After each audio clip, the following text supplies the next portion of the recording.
పేరు పేరున నమస్కారం తెలియజేస్తా ఉన్నా।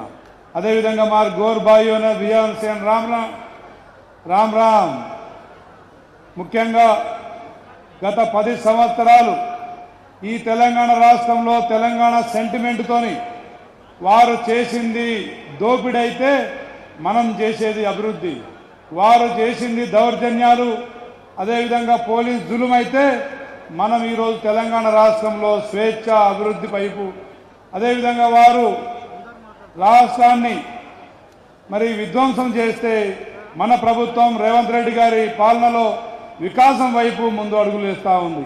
మిత్రులారా, కేవలం 18 నెలల్లోనే ఈ రాష్ట్రంలో ప్రజలకు అందించాల్సిన మాటిచ్చిన ప్రతి సంక్షేమ పథకాలని ప్రజల్లో తీసుకెళ్తూ అన్ని రంగాల్లో విద్య, వైద్యం, వ్యవసాయం, పరిశ్రమలు, ఉపాధి, ఉద్యోగ అవకాశాలు అన్నీ కల్పిస్తూనే ఎక్కడ అభివృద్ధిని ఆపకుండా ప్రతి నియోజకవర్గానికి దాదాపు 400 నుండి 500 కోట్లు మరి అభివృద్ధి కార్యక్రమాలని ముందు తీసుకెళ్తా ఉన్నారు మా నాయకుడు రేవంత్ రెడ్డి గారు।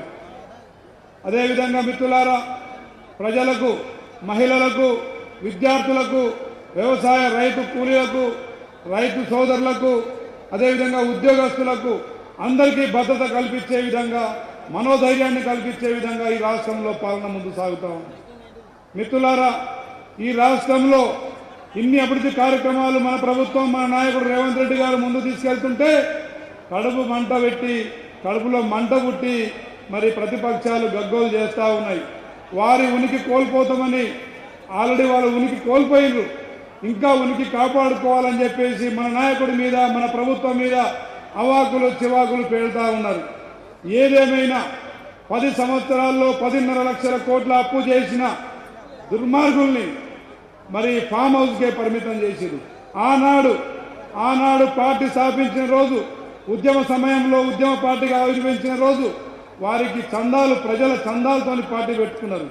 ఈరోజు మరి బీఆర్ఎస్ అని చెప్పుకునే పార్టీ ఈ రాష్ట్రంలో 4-5 టీవీ ఛానళ్ళు, 3-4 పేపర్లు సంపాదించుకునే స్థాయికి పోయినంటే 10 సంవత్సరాల్లో ఎంత విధ్వంసం, ఎంత ఆర్థిక దోపిడీ, ఎంత ప్రజాధనాన్ని కొల్లగొట్టిరో ఒక్కసారి ఆలోచించుకోవాలి।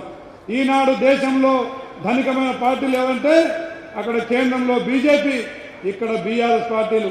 65 సంవత్సరాల పైగా పాలించిన కాంగ్రెస్ పార్టీకి ఇప్పటికీ సొంత పార్టీ లేదు, సొంత టీవీ ఛానల్ లేదు, సొంత పార్టీ ఆఫీసులు లేవు, సొంత మీడియా కానీ సొంత పేపర్ కానీ లేదు, సొంత ఇల్లు కూడా లేదు గాంధీ కుటుంబానికి। కాబట్టి మిత్రులారా, ఈ దేశానికి భవిష్యత్తు, ఈ దేశానికి ప్రగతి కాంగ్రెస్ పార్టీతోనే సాధ్యమవుతుందని చెప్పేసి మరొకసారి ఈరోజు స్వర్గీయ రాజశేఖర రెడ్డి గారి జయంతి, అదేవిధంగా ఆనాడు రాజశేఖర రెడ్డి గారి పాలనను తలపించే విధంగా మళ్ళీ మన నాయకుడు రేవంత్ రెడ్డి గారి పాలన ఈ రాష్ట్రంలో సాగుతూ ఉంది। సీనియర్ కేబినెట్ మంత్రులందరూ ఆఫీసులు శ్రమిస్తూ ఉన్నారు। మిత్రులారా, ఆ మనిషి పెద్ద ఆయన 6 నెలలకోసారి సెక్రటరీకి వచ్చేవాడు, కానీ మన నాయకుడు ప్రతిరోజు ఏ ఒక్కనాడు విశ్రమించకుండా మరి ప్రతిరోజు శ్రమిస్తూ ఉన్నారు ప్రజా సంక్షేమం కోసం। కాబట్టి మిత్రులారా, ఈ కాంగ్రెస్ పార్టీని ప్రజలంతా ఆదరించాలి।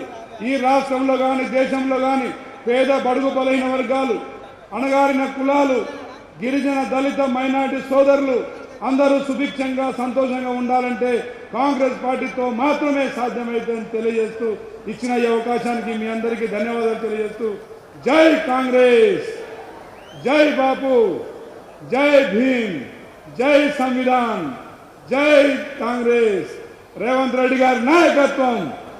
మిత్రులారా, చాలాసేపటి నుంచి అలసిపోయినట్టున్నారు, గట్టిగా జై కాంగ్రెస్, రేవంత్ రెడ్డి గారి నాయకత్వం, రాహుల్ గాంధీ గారి నాయకత్వం, మల్లికార్జున ఖర్గే గారి నాయకత్వం। చేతులు లేవట్లేదు, అందరూ చేతులు పైకి ఎత్తాలి। భట్టి గారి నాయకత్వం, పొంగులేడి గారి నాయకత్వం, వేం నరేంద్ర రెడ్డి గారి నాయకత్వం। థ్యాంక్ యూ మిత్రులారా।